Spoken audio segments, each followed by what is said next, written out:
Hey, everybody. Welcome back to the Manufacturing Alliance podcast. As always, I'm your host, Tony DeMakis with Alliance Specialties and Laser Sales, where we do all things mold making, mold finishing. We're the mold makers that don't build molds. But more than that, we're getting into full-on production for the manufacturing industry. So that means production welding, production engraving, automated systems for that kind of thing, for that production welding parts. So medical parts, automotive parts, aerospace parts. If you're trying to find a way to weld with exact specifications faster in a controlled way, give us a call and let us help you out. We've got products and machines that are custom built here in Chicagoland area to deliver you on what you need. As far as the services we offer, it's mold finishing, it's polishing, laser welding, engraving, hot runner manifold repair, preventative mold maintenance, anything that we can do to help you keep your tool room up and running. And that's us in a nutshell. We love Illinois manufacturing as a whole. And so if you have a need for any of that stuff, please send me a message at Tony at alliancelasersales.com, and I'll be happy to get you some information on what we do and how we might be able to help you out. We're excited. Golfers are coming in. Sponsors are coming in. We have our annual golf outing coming up September 24th to benefit our friends at iWarriors. iWarriors is an organization that helps our combat wounded veterans in ways that might not seem as important to somebody who's not a combat wounded veteran, right? So what iWarriors does is they supply iPads to our veterans to help them with PTSD struggles, to help them with memory games, to help them stay connected to their family when they're getting rehab in facilities and getting back up to speed, and just making them feel normal and appreciated. So if you can be part of our outing, we're looking for golfers, we're looking for sponsors. We just want people to come out and participate and take part of this. It is September 24th. It's the day after AmeriMold. So AmeriMold, if you're not familiar with it, amazing conference for mold makers, mold builders to get connected. And with the lack of trade shows this year, it's going to be awesome to get people all together and experiencing that. So it's the day after. So you're going to be in town anyway. Stick around for one extra day. Come make a difference with us. Have some drinks and make an impact on the community and serve the people that serve us on a regular basis. As always, if you're listening, if you're watching, we want the show to be about you. We want to answer your questions. We want to know what you want to know. So feel free to put your comments and questions in the chat, whatever platform you're on, whether that's YouTube, Facebook, or LinkedIn. And Mary Kate is standing by to help answer those questions. So any question you have, go ahead and put that in the chat, and we are going to get to it right away. We're not going to wait till the end and send some long thing that you got to follow. We're going to talk about it right now, real time, so that you can continue to be part of the conversation, because that's what we want. The Manufacturing Alliance is all about trying to serve our audience in a way that maybe other places aren't. So we don't talk about numbers and nuts and bolts. We talk about what's actually happening in our industry today and how we can make an impact and go forward from it. So I'm excited today because we have a returning guest. Mark Denzler is the president and CEO of the Illinois Manufacturers Association. We had him on when COVID first started, talking about what makes a company essential, what makes our industry essential, and how we keep moving.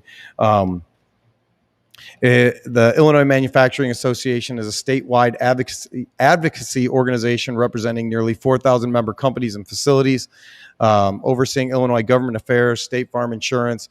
Mark is very involved in a lot of things. He's also a member of the Ronald McDonald House Charities of Central Illinois. He served on the board of directors for the Midwest affiliate of St. Jude's Research Hospital. He's done a lot of stuff. And I'm going to bring Mark in, and we're going to get our conversation started. So, Mark, how are you, my friend? Hey, good morning, Tony. Thanks for having me. And, the fact I've done a lot just means I'm getting old. Yeah. It just means I've been around for a long time. Yeah, when you look at those people and you're like, what have you done? They're like, nothing. What have you done? You're like, oh, I'm old. Yeah, exactly.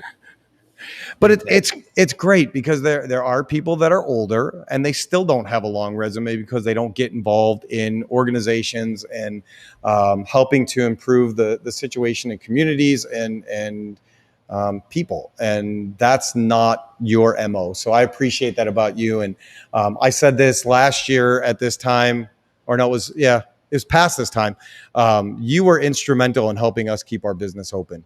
Not that you were coming in the doors and helping us, but from not knowing you from anything, you made yourself a friend and a resource to let us know what we had to do at Alliance in order to stay open, to stay committed, to stay relevant in making parts and helping our industry and people and manufacturing move forward. So thank you for everything that you did last year and that you continue to do. Well, thanks so much, Tony. I'm so proud to represent the manufacturing sector and great companies like yours, who are making products right here in the United States and employing men and women and putting money back in the economy. And then, as I say, manufacturers are great corporate citizens, and I would encourage everyone to attend your golf outing as well. I mean, what a great event to give back to those who have sacrificed, and some paid the ultimate sacrifice for our country and to protect our freedoms. And so it's so important, but I couldn't be prouder of what the manufacturing sector has done over the last year. And when I go out and I talk, I said, we should celebrate 2020. And people kind of look at me like I've lost my marbles because of the pandemic and the unfortunate loss of lives and the economic devastation. But what our sector has done throughout the last, 16 to 18 months in terms of providing the PPE and stocking our grocery stores and making sanitizer and, communication systems. We wouldn't be able to have these types of communications and think of the schools and the businesses if we didn't have this type of equipment. So, and then not to mention, the vaccines, the creation of the fastest vaccine in history. And so we really should celebrate manufacturing, and particularly American manufacturing. I could not agree with you any more than that. I've been screaming since this happened that I'm waiting for the mainstream media, which could take a very long time, to talk about how amazing of a job that American manufacturing has done and what actually went into the creation of all of that stuff, right? I think right now we're primed for an educational expose on what actually goes into making products. People think that with the invention of 3D printing, you have an idea and you have a product, and that's not how it works. And so for people to understand what actually went into developing, engineering, designing, producing test kits and vaccines and PPE and all the other things would be, I think it's worthy of a series, if not, a few stories in actual magazines and publications that people need to hear about. And I think those kinds of stories would do wonders to help with what I consider to be our biggest issue, which is workforce. Mm-hmm. No, you're absolutely right. And, hope if the pandemic has taught us anything, I would hope that our policymakers and others is the need for a strong American manufacturing sector. To make sure that we have our supply chains here and we have our OEMs here, because that is, we persevered and we led the way forward. And, we would be in our country and our world would be in much more dire straits if it weren't for manufacturers. And, everything in this country was founded on, kind of agriculture, manufacturing, and mining. Those are kind of the three tenets. And to your point exactly, I look at a company like AbbVie, large pharmaceutical company.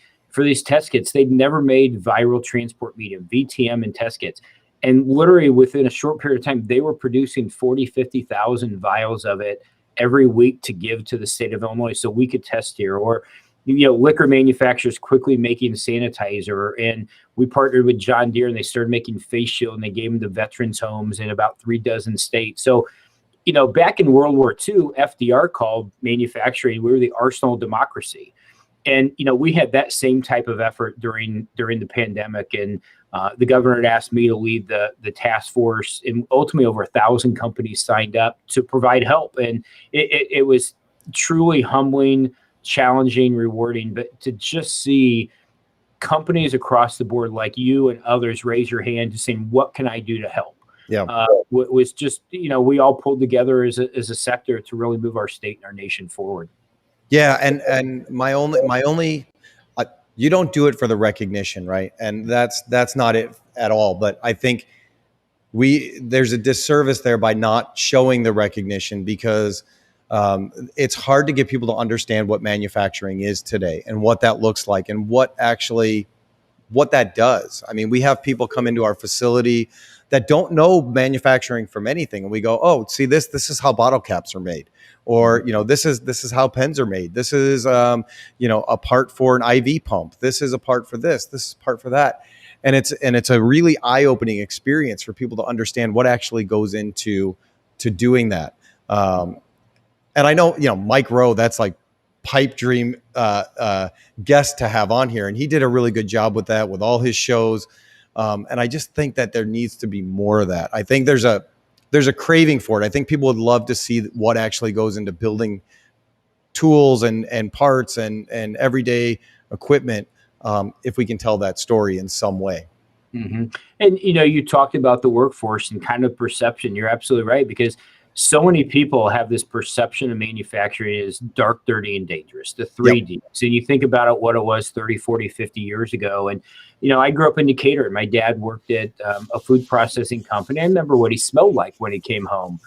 But today's factories, I mean, they are clean, they're diverse, they're sustainable, they're autonomous. I mean, it is completely different than it was in my father's generation or my grandfather's generation. And we need to increase the perception or improve the perception of manufacturing, because, I visited Germany with Governor Rauner a couple of years ago, and over there they put manufacturing. It's kind of like being a doctor or an attorney here. And unfortunately, we've kind of lost a generation of workers, Tony, as you know, when we've lost some of the industrial arts and vocational education programs in high schools, and we're turning that ship around. But we have to do a much better job. And I know we're going to get into the workforce issue, not only young men and women coming out of high school, but returning veterans and dislocated workers and ex-offenders and different sectors of the population that haven't been in manufacturing. We have to show them what it's about and what we do, the amazing technology and products that we make, because we do have a great story to tell. And I agree, we have to tell it. Yeah, and I think that's the beautiful thing, right? Is there are people out there that I think people want to work to an extent. I think there's a group of people that want to work, and maybe they feel overwhelmed, or they don't know how to get started, or they don't think they apply because they didn't go to vocational school, or they didn't do this. And my advice to them is just find a company you want to work for. Go in and say, are you hiring? And the answer is generally yes. And most places will train.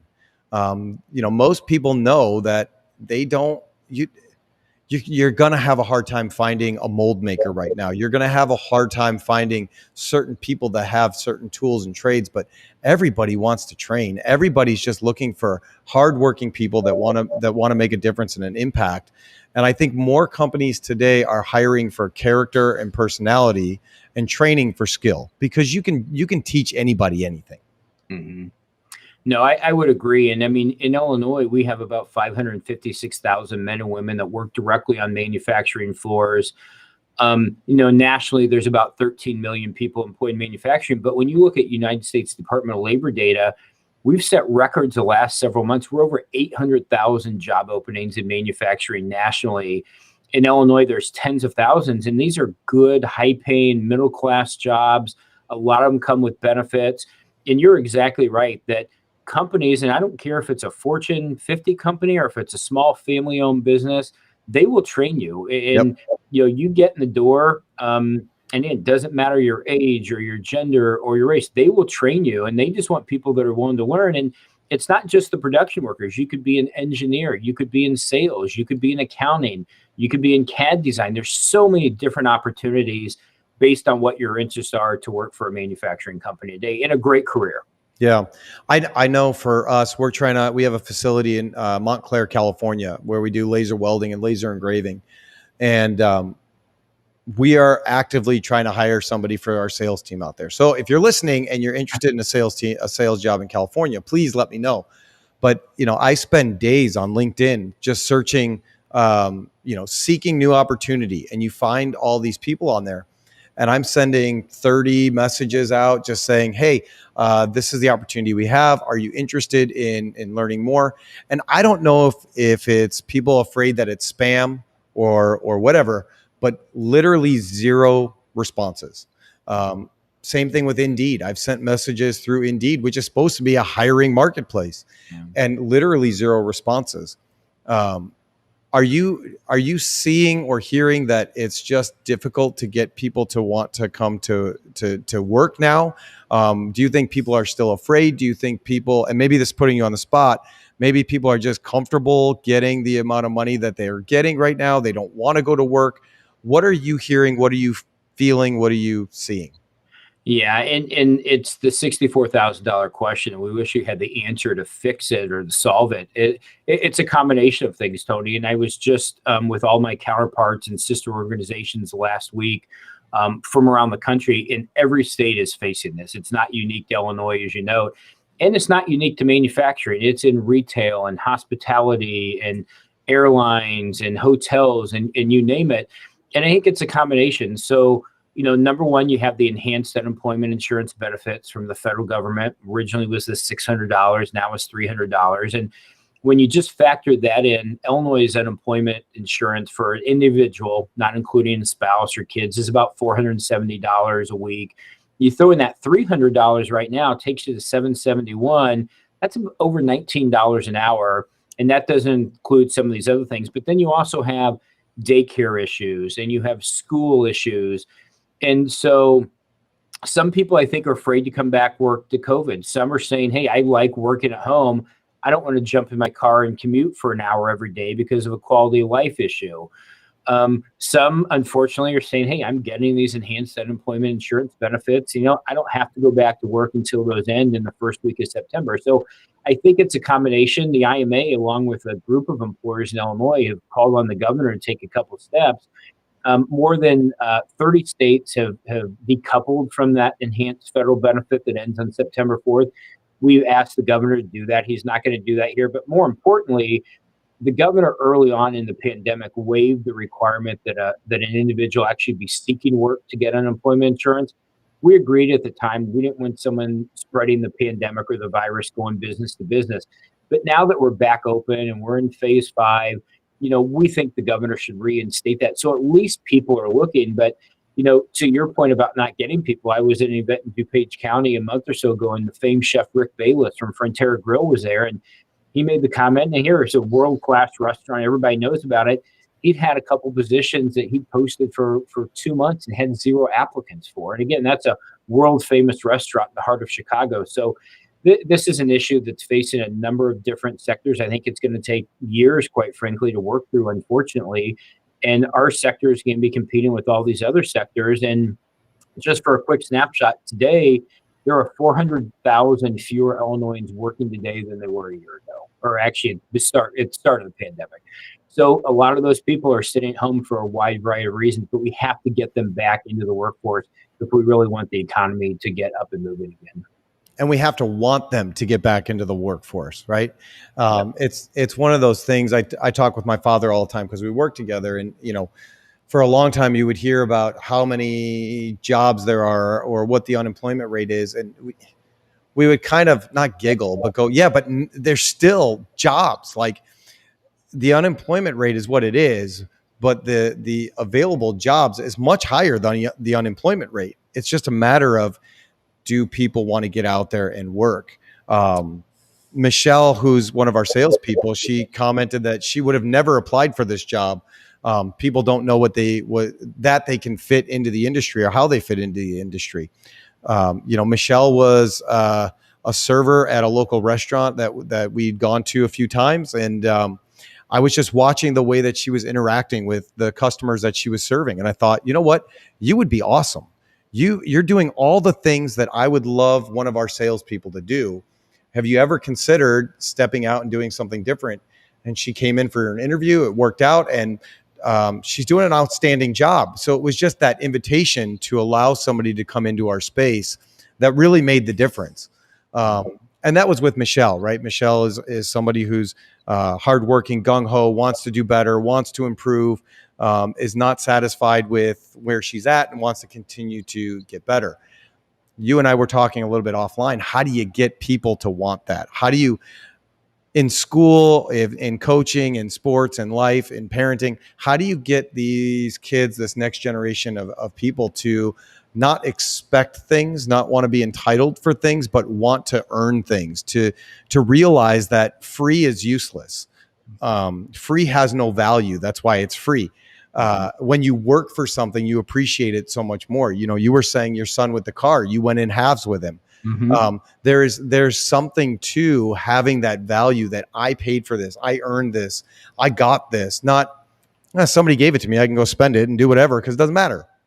There really is. It's that dignity of work and that pride of ownership, or the pride that, you know, I worked hard and I made my money and I bought this car, I went on this trip or whatever. And kudos to Michelle, because that's exactly who we're talking to. I mean, there are so many opportunities, and again, that's increasing the profile of who manufacturers are and what we make. And as you know, so many manufacturers are, there may be, you know, a gray nondescript building, or maybe they're in an industrial park and people drive by every day and they have no idea what's made there. And, you know, we'll go out occasionally, and myself or our education foundation and folks, we'll talk to kids in high school, for example, and you'll go in at the start and you'll say, how many of you want to go into a career in manufacturing? And maybe one, maybe two people raise their hand out of a class of, say, 30.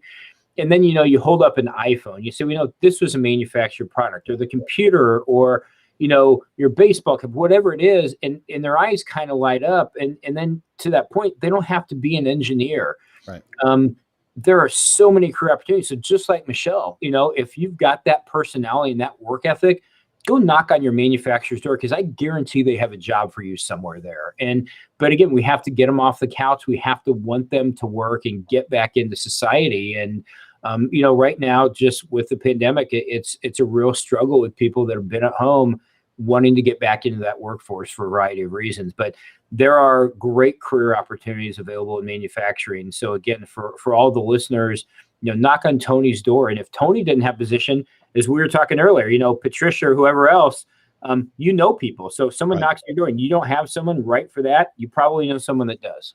And that's what I told my son the same thing. He's a sophomore in high school this year, and we were talking about career paths and what that looks like. He's a really smart kid. He doesn't know if he wants to go to college. And the idea was, well, listen, maybe we try it. Maybe you take some classes, and if you don't want to, that's fine. With the amount of people that we know as a company, as an industry, if you tell me what you're interested in, I'm not saying I can get you a job, but I might be able to help you get an interview. You know, we know the people that need work, and, you know, you start at the bottom, you work your way up, and you do that. And, you know, there are opportunities everywhere you look. It's just a matter of people want them. And even starting early, we have dual credit programs now. We passed some legislation in Illinois a couple of years ago. So if you've got a student in high school and maybe they're not on that career track of they're going to go to college, for example, and they're trying to figure out, but they're good with their hands, you know, they can go to high school in the morning and then go work for a manufacturer in the afternoon and get this dual credit. And so when they graduate, they're ready to step right into that job, or their apprenticeships where kind of, you know, as you're talking, you're saying, get some experience, see if you like it. So there's a lot of ways where someone can get involved, even starting in high school, for example. Now, are all schools part of that program? So not every high school, but the majority of them will do a dual credit program. They'll do it with a local community college or university, where, you know, again, you get a 16-year-old in high school and they want to go to school. I did this in Decatur growing up. You go to high school in the morning, in the afternoon, you go out and you do a work product. And sometimes you can get college credit as well. And so most community colleges have programs for this, and the vast majority of high schools do as well. Awesome. I'm going to have to see if Wakanda has it. If Wakanda doesn't have it, you should come out and talk to Wakanda. And, we do a lot with Wakanda Community College and Lake College or Lake County College. I mean, so Harper, DuPage, there's a lot of them, particularly up in that neck of the woods, that do these programs. Awesome.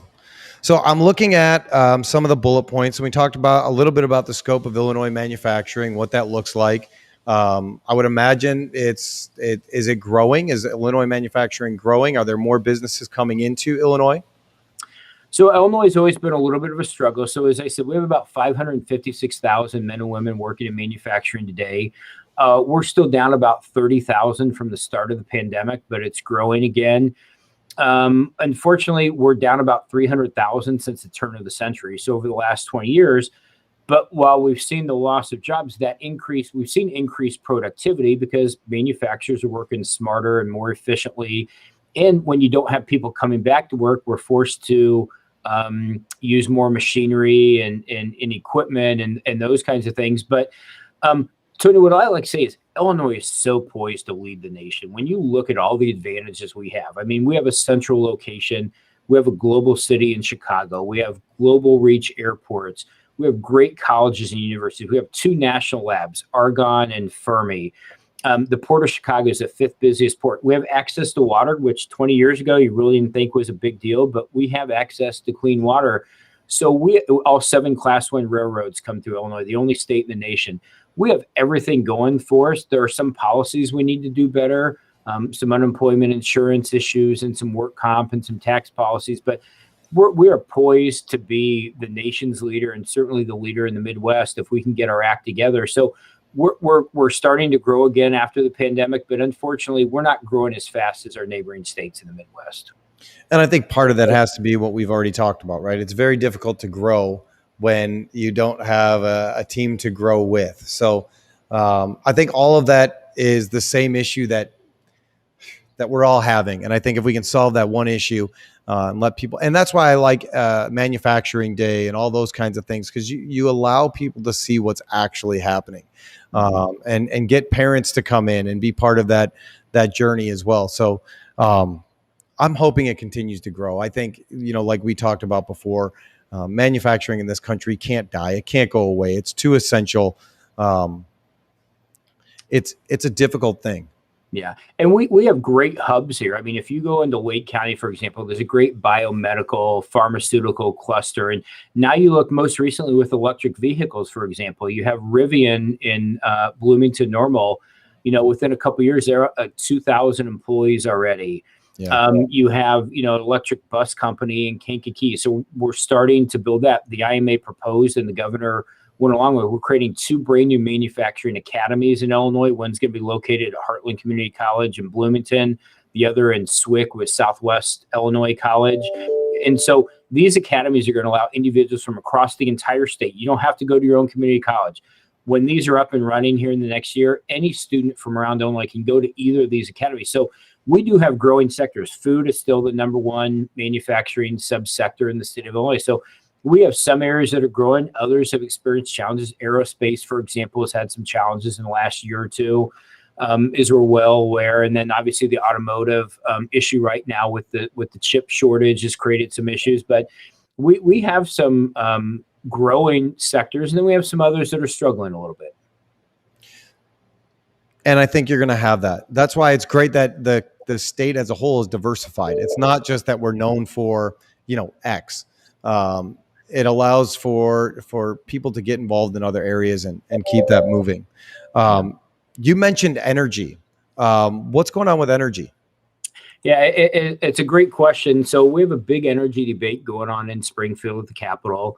There are meetings nearly every day on this. And so they're looking at what is the future of energy in Illinois and how do we get to a zero carbon emission or a lower carbon emission is the goal that the governor has outlined in some of the environmental organizations. And so some of the issues on the table right now that the governor would like to see is zero carbon emissions from coal generation by 2035 and zero from natural gas by 2045. And we're going to subsidize the nuclear facilities to keep them going. And we're going to increase the renewable portfolio standard, which is your solar and your hydro and your wind.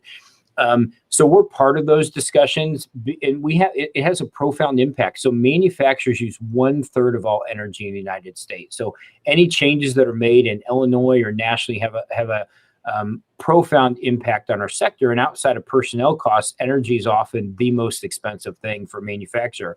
So our focus really is we need to make sure that the costs and the reliability are there. When Illinois deregulated our market in 1997, we can competitively shop. We went from top 10 prices in the country to bottom 10. And so that is a huge advantage for us. We did a study in 2013. At the time, residents and businesses had saved $37 billion between 1997 and 2013. We've saved additional billions of dollars more. We need to preserve that advantage. That's a huge advantage in Illinois. And so as these discussions take shape, we're not opposed to energy efficiency because not only do we use the technology, we create the technology. I Right, mean, that's what right. manufacturers do. And so, but we need to make sure at the end that this is a balanced approach, that we're not going to just do a complete huge cost shift, for example, on the manufacturers, or we're not going to have reliability issues like we've seen in California and Texas. I mean, imagine, Alliance working if all of a sudden they call you and say, hey, you've got to shut down your facility because we don't have enough energy. Yep. And that's one of the big concerns that even the governor's own Illinois Commerce Commission has outlined, of concern about reliability. So we need, as we have this debate and discussion, there needs to be that balance. It's great to have aspirational goals, and it's great to say we want to go from A to B, but if you don't have the proper on-ramps or off-ramps, you can't suddenly get there, and we've closed down all these energy facilities base load, and all of a sudden say, whoops, we made a mistake. So it has to be done very smartly in an effort where all stakeholders are at the table. But anyway, we expect to probably see something in maybe as soon as mid-August, if not probably in the October timeframe. And I think what you said makes perfect sense. And to put it in like realistic terms, right? Texas had a lot of wind turbines. Nobody expected them to have a deep freeze that, froze the wind turbines, which meant that they could not produce, for us, it's relevant, plastic, for lack of a better term. So now there are delays in receiving plastic and other materials that you need in order to make the parts that you want for consumer goods. And so when somebody who doesn't work in manufacturing just says, yes, we want energy efficiency. Yes, do it. Don't, it should all be wind. It should all be solar. Mm-hmm. When you look at what the actual hurdles are and the real life implications of that, it puts it in a different spin. So now when you can't get the products that you want because they're out of stock, because there is no supply of the raw material, because the whole plant was using wind and now they don't have the materials and you can't get it, that's a real world issue. So when we're saying it's not an excuse, right? It's not a right wing, left wing excuse that says we don't want this, we don't care about the environment. No, we care about making sure that we can continue to do what we're doing in a way that makes sense for everybody. And we want to get better. We realize that there's new ways to do this, but you can't just do it all at once. If you change your diet all at once and you decide, I'm just going to eat clean, you better plan for spending time in the bathroom. You have to do it gradually or you're going to have issues. And right. It's the same thing with work and the situation that we're in. If you don't plan it out, you don't do it in a way that makes sense, you're going to run into some issues down the line. And we have a great story to tell on it. Manufacturers over the last decade, according to the Energy Information Service or Association, our sector has reduced emissions by 21% over the last decade, while increasing output by 18%. So we can do it. But again, it can't be politically driven. It's got to be, you've got to allow the private sector to innovate and partner with universities or national laboratories, whomever it is. It's great to say, here's what we want to go, or we want to go in this direction, which is what we're doing, but allow us to get there, allow us to innovate, and don't just, create this very narrow lane of, hey, here's what you have to do. Because manufacturers, on energy usage, for example, what a Caterpillar or an ADM or Alliance is, what you need, and your systems, and a one-size-fits-all approach doesn't work. And that's what we do. We innovate and we improve. And the data is very clear. We've reduced emissions. We've increased economic output. We can continue to do it. But again, it just has to be done in a balanced manner to make sure that we don't have an issue with reliability or we see the cost going off the chart. And I think, again, that's an important story that should be told that I don't think is being told well. I'm sure, right, the IMA is trying to tell that story, but I think it's important for people outside of our industry to understand we are trying to do our part. We're trying to make a difference. We're trying to do this, and we're succeeding. Mm-hmm. But just like anything else, when you have 100 years of one way of doing things, it's going to take time to impact to have results with that impact, with that change. Mm-hmm. I compare it again to dieting and losing weight. If you take your whole life and you don't care what you eat and you're overweight and you decide that you want to lose weight, it's going to take a long time to do that. But every step is something in the right direction, and you're going to see results, but it's going to take a week, a month, a year to get to the place that you want to be. It can't be overnight. It's just not realistic. And there's danger there's dangers in doing it that way. If you want that rapid result, you're gonna cut it all off, and you're just gonna not eat anymore, and you're gonna become anorexic. You're gonna fail, and you're gonna die, and that's a terrible situation. You got to do it gradually. You got to do it smart. You got to do it in a way that makes sense for you and your health and the people around you. And it's the same thing with business. I think people just need to look at it in a more realistic way. It's the same way I feel about renewable products, right? Everybody wants renewable, recyclable products. Not everybody wants to put in the effort to recycle their goods or spend the extra money for that product that uses recyclable or renewable advancements in technology. You can't go on Amazon for everything and look for the cheapest product and then say, I want you to make advancements so that this is better for the environment. Well, where does that come from? How do we do that? Well, and it was an interesting anecdote during the pandemic, because there had been people just a complete ban on plastic and silverware and straws and what have you. And then if you remember early during the pandemic, they were worried about, the virus being on the door handle or being on a spoon or whatever. So all of a sudden restaurants went back to plastic. And so they kind of completely reversed some of the environmentalists because they were worried about it. And again, you just have to, you never know what's going to come, but again, we're moving in the right direction. We know where we want to get, but we also have to be careful from a competitive standpoint. Illinois can be a leader. We've been a leader in a lot of things, but if we also close all of our baseload energy here and put people out of work and increase costs, we still have to buy energy somewhere else. So if we're buying it from Indiana or Missouri, they're working. We're now a net importer. We're paying more money for it. We just, again, we have to be very careful about how we do it, but certainly manufacturers are leading the way forward in sustainability and in natural resources. We've been doing it for decades, not only because it's good for the environment and good for the community, but it's good for the company, and they understand this. I mean, we're all about efficiency and doing better and building better. That's the history of manufacturing. Yep. I agree with you. And I'm guessing the people that we have watching agree with you. If you're watching, if you're listening, go ahead and put your name and your company in the chat. We'll give you a shout out. We'd love to hear what you're thinking and some of your thoughts as the show goes on. You mentioned it a little bit before about policy and tax issues. What are some of the things that you're dealing with right now in trying to work with the governor and the state of Illinois? Yeah, outside of energy, probably the biggest issue we're dealing with right now is the unemployment insurance issue. All your listeners are familiar, kind of the boondoggle that we've seen over the last year, and not just in Illinois, but this pandemic hit, millions of people were unemployed. The unemployment insurance systems couldn't handle it. It was overwhelmed, massive fraud. I was notified by my HR department. I didn't work at the IMA anymore. Which I kind of laughed to make sure my key worked. But, one of the things on the state's unemployment insurance issue is that unemployment insurance trust fund is funded entirely by employers, the few taxes that we pay. And so when we started the pandemic, Tony, we had a $2.5 billion surplus. So those were employer dollars parked in a trust fund for kind of a rainy day when you had unemployment that would surge.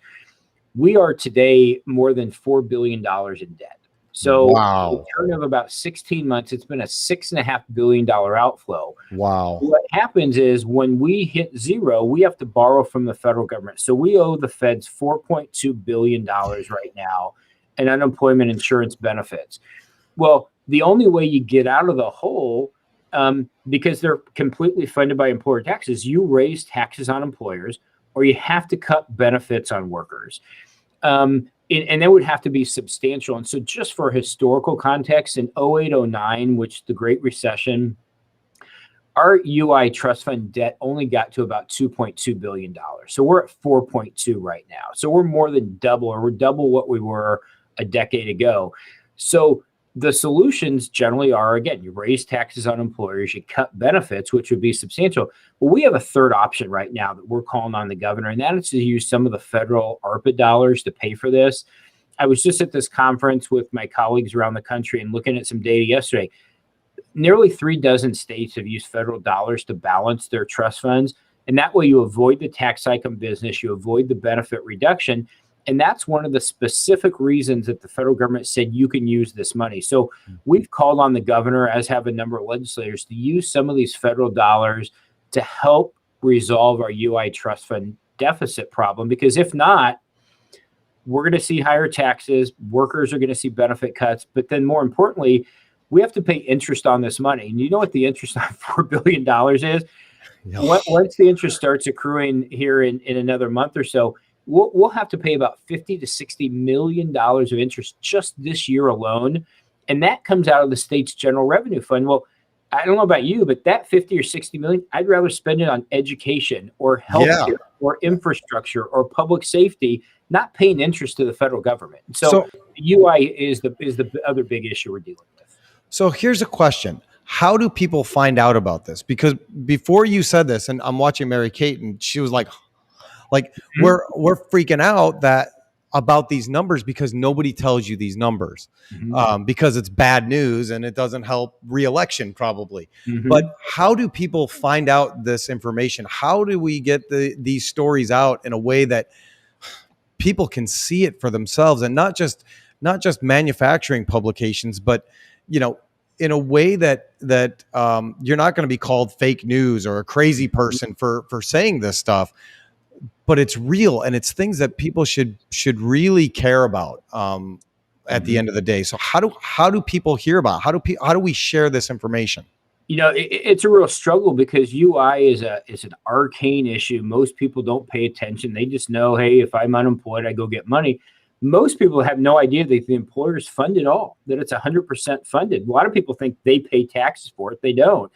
So, we've done a number of press conferences. We've talked to me. There's one reporter in particular that's done a pretty good job of covering this story. And it's even interesting when the governor in the last couple of days, someone asked him about it. And he said, well, you can't use federal money for that. Well, that's not true. Now, I don't know if he was intentionally being dishonest or he didn't know. He gets asked a lot of questions. And so, things can slip a mind. But again, we've done our best to let the media know. We try to let our members, because as you know, you pay these taxes in only the first $7,000 in wages, and you know what your rates are, and they can go up or down. And they're going to go up substantially to the point that the Department of Employment Security said we can't raise the tax level high enough, to do it. So it's a struggle on that issue, because it's the average Joe six-pack or Jane six-pack. They don't understand it. Right. But the employers certainly do. When you see your FUTA tax and it's going to skyrocket, you're going to say, holy cow. Again, we've let all of our members know. We try to educate them. We've done a sign-on letter. The IMA we had 300 plus companies, I think, sign on that letter when we sent that to members of the General Assembly.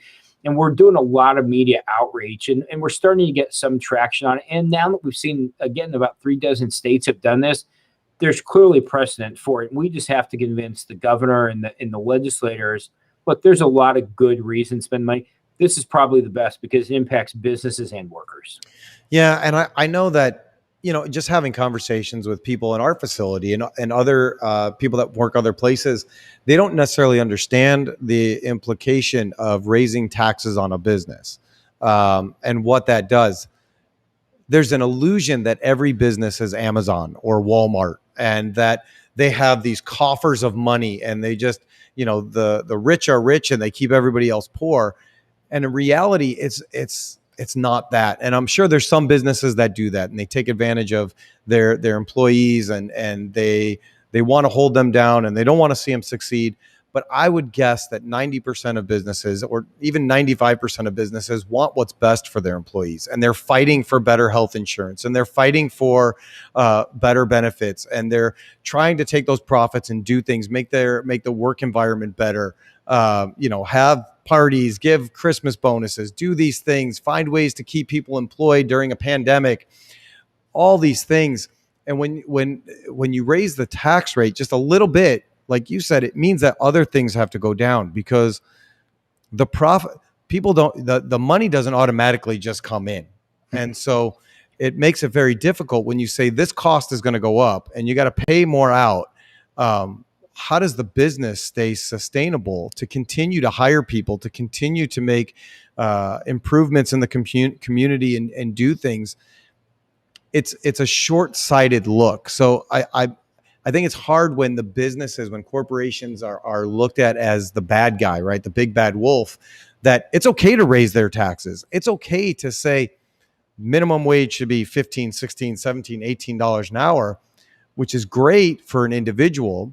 But when you have a company like ours where we have roughly 50 employees, if everybody in the company gets a $3-4 raise every hour for 40 hours times 52 weeks, that's a huge lump of money that has to come from somewhere.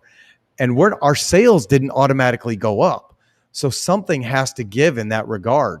And I think it's a disconnection that people don't always have. And I think, how do you educate that? Maybe that's part of schooling. Maybe that should be a class in like in high school to understand the fundamentals of business. Yeah, everyone should have to take an economics class, and that goes for legislators too, quite frankly. One of the things when I talk to our companies, that the two things I always implore, and for your listeners as well too, is number one, educate your policymakers, and whether it's your state rep or senator, your county board member, your city council, let them know what the impact is, what that property tax increase is, or the income tax, or this mandate or that. And then the second, in a lot of businesses don't understand this, when you talk to employees and you do survey and say, who is your most trusted source of information? And you see these on some national polls. You know who almost oftentimes is the most trusted source? Their employer. So we always tell companies, talk to your employees. Don't tell them, don't lecture them. Don't say, hey, you have to vote for Joe or vote for Susie. Just educate them and say, or bring candidates in, or, here's the candidates. And by the way, if this proposal, let's say it's an energy proposal, and let's say it's the current one that we're still working on, but let's say it's a 10% energy increase. And you look at your company and you just tell your employees, hey, if this legislation were to pass, it's going to increase my annual energy cost by, let's say, $100,000 a year. Well, you know what? That means, because most companies operate on thin margins, as you're aware, and then all of a sudden you educate your employees, well, if this passes, then I have to make this decision of, maybe I don't give as big a raise as I was planned. Maybe I can't buy that new piece of equipment. Maybe I can't hire those 2 new people that we really need as part of the team. Maybe, you do this great golf outing. Maybe we can only contribute half of what we used to do. But employees cite the employer as the number one source of trusted information. So have those conversations with your employees. Again, don't lecture them. Don't say you have to vote for the Republican or the Democrat. But just let them know where they stand and what that impact, because then they feel kind of an ownership or pride of, hey, they're part of the company, they're part of the team. So we try to do that at the IMA too. I don't care if someone's Republican, a Democrat, a liberal, conservative. We just let them know what the impacts could be on their daily life and let them then make the decision.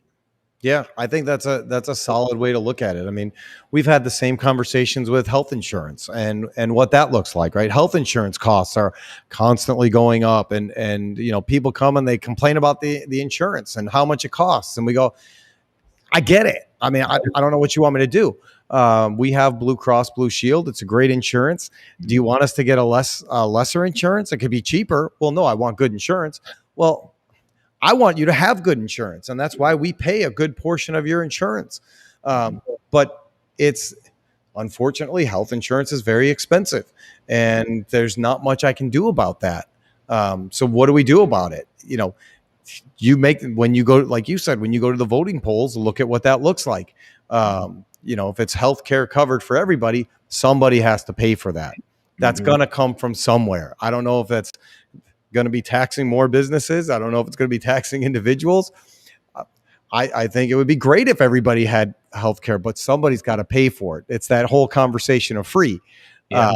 And sometimes, my mother, she broke her leg in Greece when we were in Greece, and, free healthcare. That hospital was terrifying. It looked like something out of a horror movie. The lights were flickering. The hallways are dark. We thought she was going to die because she's allergic to certain medication, and we couldn't communicate that properly. We didn't know what they were giving her. And, God forbid you need something major done, you're going to wait months. A friend of mine was telling me that I don't remember which country it was, so my story doesn't really hold water, but somebody needed a surgery, and they were like, how old are you? And they said 50, and they're like, you're going to run out. Like, there's no reason to do that surgery. So yeah, I mean, you get what you pay for in a lot of cases. Mhm. Yeah. And I mean, it's a great example. There's a lot of healthcare mandates in Springfield, and we generally oppose them. And, some of the legislators, well, why are you opposing a healthcare mandate, or why are you in there?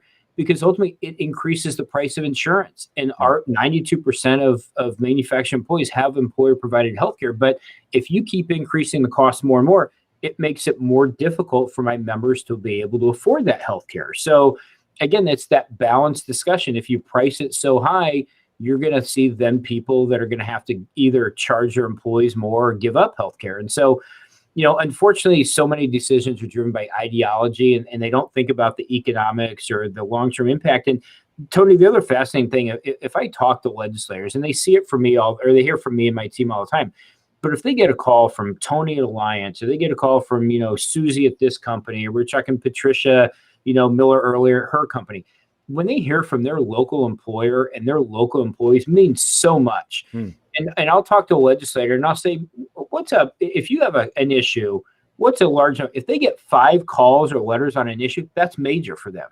Okay. Now, that's not taking out maybe a gun bill or an abortion bill, or they may get, hundreds of pre-formed letters that they just post to stamp and mail. Yep. But actually, if they get 4 to 5 calls on an issue, that kind of triggers a bell, meaning people are paying attention. And so again, just if there's an issue that impacts your company or impacts your life, and it can be anything, reach out to your legislator. And again, your city council member, your county board member, it can be anything.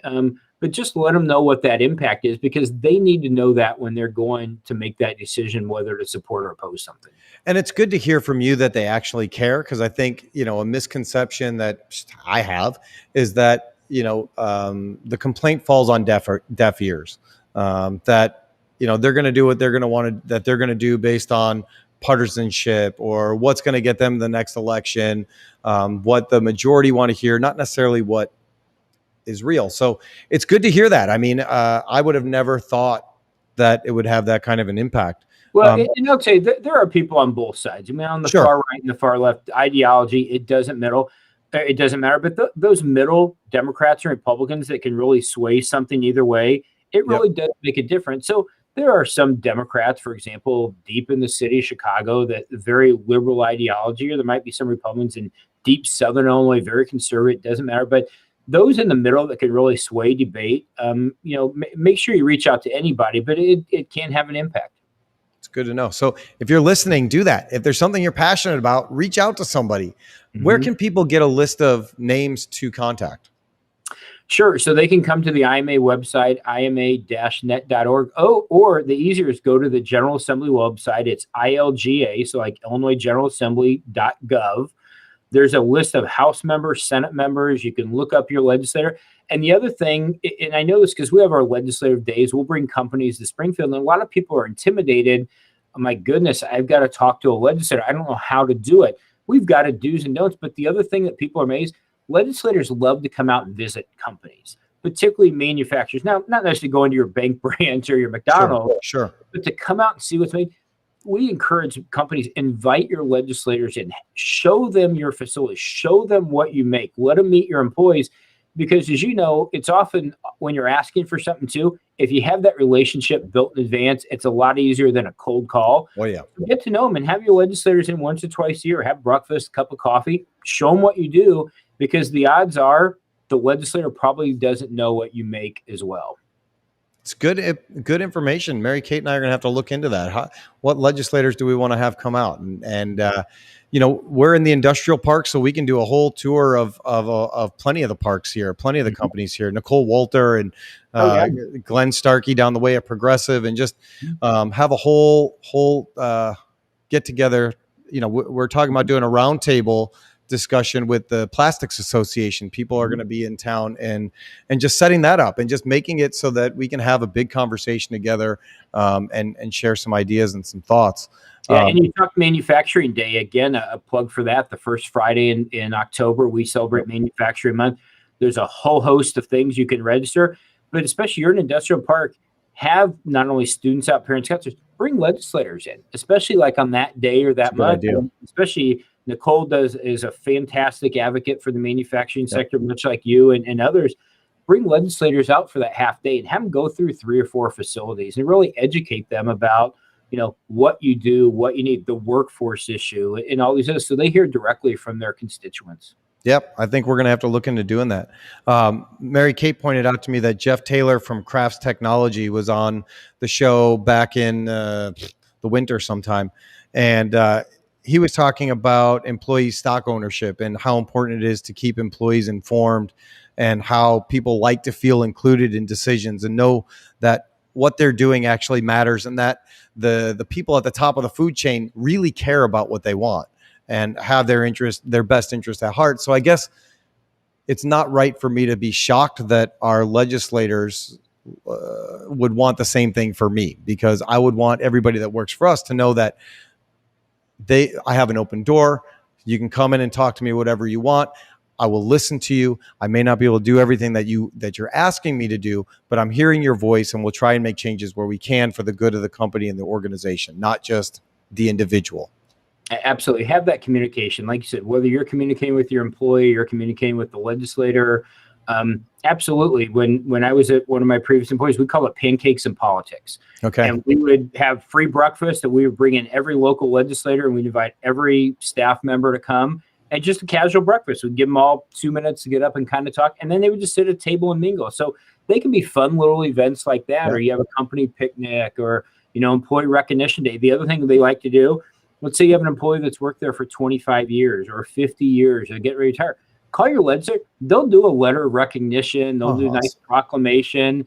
And again, it makes you have that connection with the legislator, but then, your employee also feels good that, hey, you care about me. I'm part of the team. So again, legislators are humans as well, and they like to have these conversations. So I know a lot of people can be intimidated, but they really do welcome having these discussions.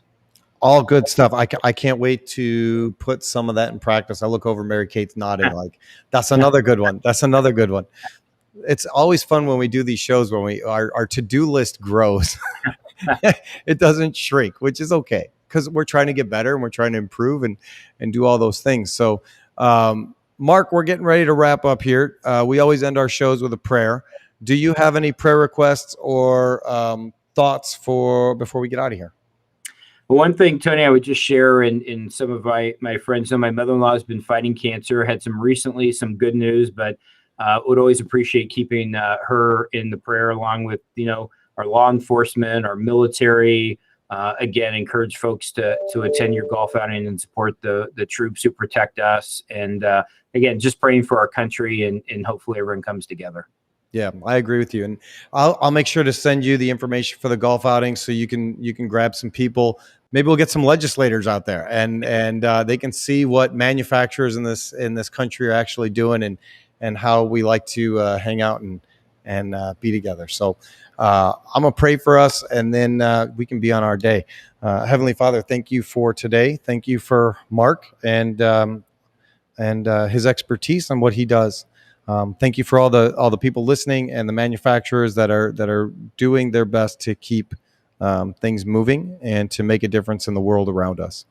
We pray for those people who are dealing with cancer or other sicknesses that are testing them.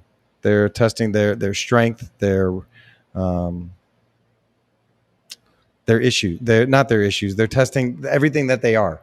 And God, we just pray that we would remember to put our faith and trust and hope in you, and remember that you're in control, and whatever we're going through, you can help us, and you'll do what's best for us and for our good and for your glory, even if we don't understand it. We don't have to understand everything. We just have to understand that you're in control. I pray for my friend Keisha and her family as she's going through some tough times with the crash in Utah, and we just pray for strength for people who are going through difficult times, that they would feel your presence and know you're there. We love you, and it's in Jesus' name we pray. Amen. It's crazy times in this world, isn't it? It is, but no, I appreciate you having me on. Appreciate everything you do for Illinois, for the United States, for your employees and the military. And again, if anyone needs someone great, Tony, you do fantastic work, you and your team. So thank you so much. And if you need somebody to come out to Springfield with you and try and talk a little bit, I don't get shy too often. Perfect. I love it. All right, Mark. Thank you. We'll talk again soon. Okay. Take care. Have a great day. You too. I just want to say thank you to everybody for listening today, for watching, for being part of our show, and for being part of the Manufacturing Alliance as a whole. We are all in this together. We're all trying to make a small difference in the world around us, whether that's making parts or making decisions or buying that stuff, and just impacting the community around us. So thank you for watching. Thank you for listening. If you want to be part of our show, you can reach out to me at tony@alliancelasersales.com. And we would love to hear your story and tell your story and plug your business and let people know what you're all about. And if you have any feedback or suggestions for us, please tell us. We want to get better. The only thing we're not going to do is quit, because we actually enjoy doing this and talking with you. Even if it's only 5, 6, 10 people that listen, those people enjoy it and it makes an impact on their lives. And that's what we're trying to do. So on behalf of myself, Mark, the IMA, Alliance Specialties in Laser Sales, and all of you, thank you for listening. Take care, and God bless.